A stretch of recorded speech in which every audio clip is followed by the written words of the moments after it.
નમસ્કાર મિત્રો, વિડીયોમાં તમારું સ્વાગત છે। મિત્રો, અંબાલાલ પટેલે જણાવ્યું હતું કે 22મી જૂને સૂર્યદેવ જ્યારે આદ્રા નક્ષત્રમાં પ્રવેશ કરશે ત્યારબાદ આ નક્ષત્રનું પાણી છે એ કૃષિ માટે તો ખૂબ જ શુભ માનવામાં આવે છે, પરંતુ આ તારીખ દરમિયાન એટલે કે 21, 22 અને 23ના રોજ અનેક વિસ્તારોમાં વરસાદની શક્યતા છે અને ત્યારબાદ આદ્રા નક્ષત્ર બેસ્યા બાદ 2 થી 3 દિવસમાં ભારેથી ભારે વરસાદ વરસી શકે છે તેવી આગાહી કરવામાં આવી હતી।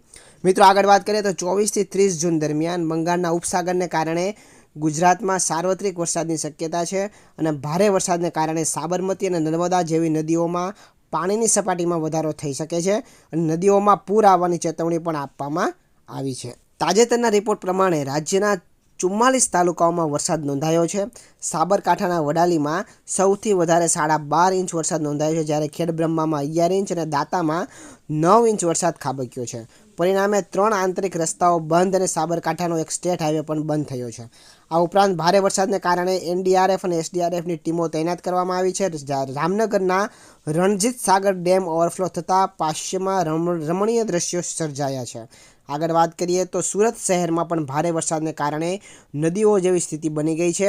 નીચાણવાળા વિસ્તારોમાં પાણી ભરાઈ ગયા છે અને તમામ શાળાઓમાં ડીઈઓ દ્વારા રજા જાહેર કરવામાં આવી છે। વિદ્યાર્થીઓ માટે ઘરે પહોંચવા માટે સુરક્ષિત વ્યવસ્થા પણ ગોઠવી દેવામાં આવી છે। સુરતના પલસાણા, બારડોલી, કામરેજ, મહુવા અને માંડવીમાં પણ ધોધમાર વરસાદ નોંધાયો છે। કડોદરા અને આસપાસના વિસ્તારો પણ મેઘરાજાની મહેર હેઠળ છે।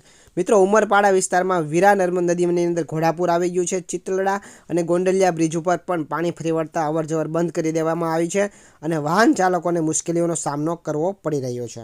મિત્રો, આગળ વાત કરીએ તો દેવભૂમિ દ્વારકા જિલ્લામાં પણ ભારે વરસાદની આગાહી છે। ગૌમતી નદીમાં 20 થી 25 ફૂટના મોજા ઉછળ્યા છે અને તંત્ર દ્વારા નદી પર સ્નાન કરવા ઉપર પ્રતિબંધ મૂકી દેવામાં આવ્યો છે અને પોલીસ બંદોબસ્ત પણ ગોઠવી દેવામાં આવ્યો છે। હવામાન વિભાગના ડિરેક્ટર AK દાસ મુજબ આગામી 7 દિવસ મિત્રો હવા હળવીથી લઈને મધ્યમ વરસાદની આગાહી છે અને સૌરાષ્ટ્ર માટે ખાસ કરીને ભારેથી અતિભારે વરસાદની આગાહી કરવામાં આવી છે। દાહોદ, વડોદરા, છોટાઉદેપુર, પંચમહાલ, નર્મદા, ભરૂચમાં ઓરેન્જ એલર્ટ। સુરત, નવસારી, વલસાડ, જુનાગઢ, અમરેલી, ભાવનગર, ગીર સોમનાથ, દીવ આ તમામમાં અગાઉથી સાવચેતીના એલર્ટ જાહેર કરી ચૂકવવામાં આવી રહ્યા છે। મિત્રો, હવામાન વિભાગની લેટેસ્ટ અપડેટ મુજબ બનાસકાંઠા, સાબરકાંઠા, અમદાવાદ, ગાંધીનગર, અરવલ્લી, ખેડા, ડાંગ, મહીસાગર, સુરેન્દ્રનગર, રાજકોટ, પોરબંદરમાં પણ ભારે વરસાદની આગાહી છે।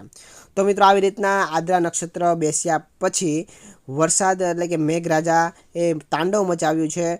મોટાભાગના વિસ્તાર ખાસ કરીને ગુજરાતના મોટાભાગના જિલ્લાની અંદર વરસાદ થઈ ચૂક્યો છે અને ભારેથી ભારે વરસાદ પણ ખાબક્યો છે।